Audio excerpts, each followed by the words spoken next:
Sexually attractive and fit men have completely different experiences than the average guy.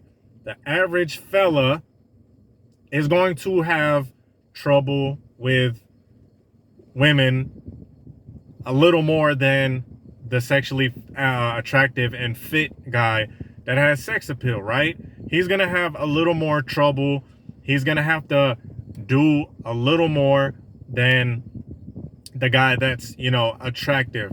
And I've talked about this ad nauseum at this point, but it's going to be a subject that's going to remain true forever. Okay. And the thing is, with a lot of average guys, all it takes is for them to get in shape. Okay. Now, I know a lot of guys are face height. Yes, I'm going to say that does have something to do with it as well. Okay. Grooming, a lot of other factors have to do with this. Okay. But for the most part, a lot of guys are just really and honestly below average. Okay. Because when you go out and you see the average guy, it's really below average. Because a long time ago, you look at footage, I look at footage sometimes from the 50s, 60s, things of that nature, and almost everybody was fit. Almost everybody was fit. Obesity was not prevalent. Being out of shape and sloppy was not prevalent. And, people took a little more pride in how they looked. But now it's like, even though I did say that a lot of Gen Zs and a lot of Generation Alphas are getting into the gym, still for the majority of the population, a lot of dudes are just not going to experience stuff that the sexually attractive person experiences. For example, the average guy, he is going to have to try way harder than the guy that is consensusly or generally sexually attractive. Okay. Now, I'm not going to run this down in detail of what I mean by sexually attractive. I'm just going to touch on it because I've spoke about this ad nauseum. Okay. Fit body, has decent grooming. Okay. Has a decent personality. He doesn't have to have the best game. He just has to have simple conversation that flows and, throw out a joke or here or two and have a cool laid back personality. Everyone's experiences varies from person to person, but that's basically it. You don't have to be a freaking wordsmith.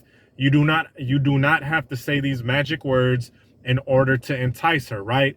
And, a sexually attractive guy, the guy that does have S appeal, he's going to experience a lot of things such as quick hookups. Okay. Now, a lot of, I'm not encouraging this and I'm not endorsing this. I'm just saying this is how it goes for guys that are interested in that type of stuff.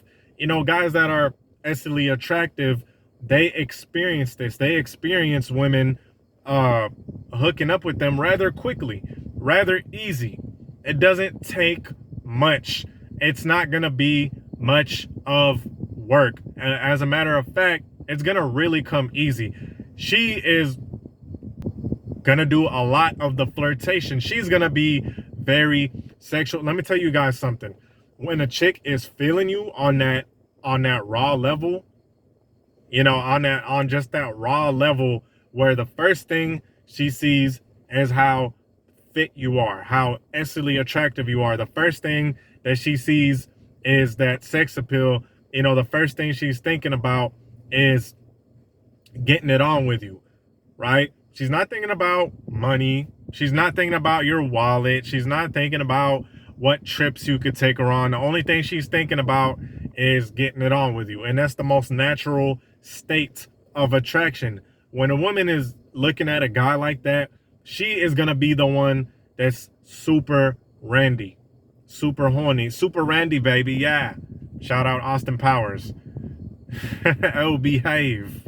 And you're going to be like, dang, this chick is very randy. Shout out to my UK subscribers. Shout out to my British viewers.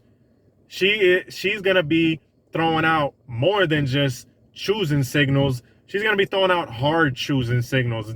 I don't really hear this being talked about too much. You know, when you hear choosing signals, yeah, you hear about the chick smiling at you and her being super friendly and her giggling and you know, being very receptive to you. We hear about that. We don't hear too much about the hard choosing signals.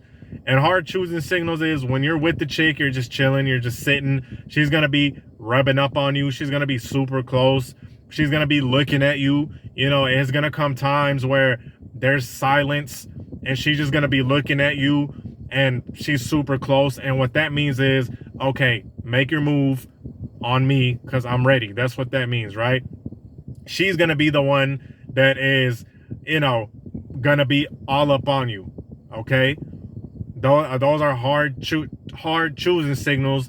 And the average guy doesn't experience those. What he does experience is a lot of, I'm not sure. Oh, no. Oh, I'm not ready yet. This isn't. And look, I'm going to say this right now. I'm not saying that this is, you know, for the guys that she does find instantly attractive. I'm not saying every single chick is just going to pull her panties down within the first few seconds. Y'all need to calm the heck down, okay? Y'all need to calm down. What I am saying is I'm just making a differentiation between the two. When she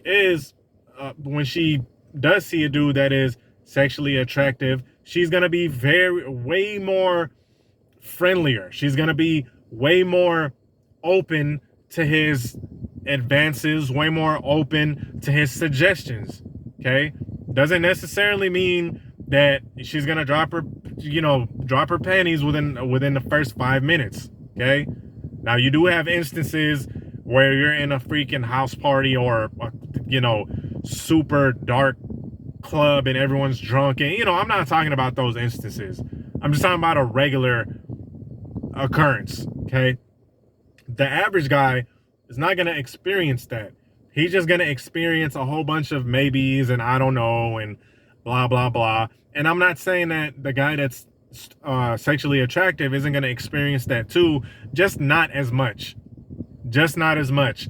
The dude who is sexually attractive, the chick is going to tolerate way more stuff from this guy. She's going to tolerate way more deviances and way more misbehaving, so to speak, from the sexually attractive and fit guy. She's gonna let him slide. He's gonna say some things that the average guy, she will probably on the spot leave or something like that. But the guy she's super attracted to, he's gonna get away with that, right? He's gonna get away with doing stuff that the average guy is just not gonna be able to get away with. And a lot of women will deny this up and down. But when you see them letting the same guy cheat on them over and over again and still taking them back, yeah, that's something that they can't deny. When you see that certain guy that breaks promises over and over again, never keeps his word, and she's still around, not saying that it's always forever, but she sticks around long enough, okay? You know that what I'm saying makes sense, right? But she's gonna let that guy slide with way more things, even on a level where, you know, if the guy, the fit, very attractive guy does something that might be considered a quote unquote turn off for the average guy, she'll let that guy slide. She'll let him slide, and she'll like, I really want to be with this dude, right? I really want to get it on with this guy. So whatever. Okay. And you know, when a chick is with a guy that's fit and super attractive, she's going to buy him gifts. She is the one that's going to be buying him gifts. She's going to get him stuff. She's going to pay for stuff. The guy, you know, the average guy has to do everything. He's got to move mountains. He's got to prove himself. He's got to check in every 5 minutes, all that bull crap. You know, and an ethically attractive guy, she's going to get him stuff. She's going to get him presents. She's going to be calling his phone. buying him drinks. And the average, you know, that dude is gonna be just experiencing completely different experiences from that same chick, right? Like, you can have the same woman and she'll treat the guy that's fit and attractive, she'll treat him one way, and the guy that is on the fence, that she kind of friend zones, she'll treat a completely different way. Like, the guy that got friend zoned by this chick, if the guy that she found silly attractive, if he told him what she was doing for him, he wouldn't believe it. He'd be like, really? The same chick that is stringing me along and barely even let me get a kiss and made me buy her this and that? Wait a minute. You're telling me that she hooked up with you within the first hour or 2 hours and you didn't even get her nothing for real? You might have got her a drink or something like that, and she hooked up with you? Dang. It can't be the same one. You know, we can't be talking about the same chick. And yes, it is the same chick, but the guy that's fit had a different experience, you know? So, something to think about. Peace.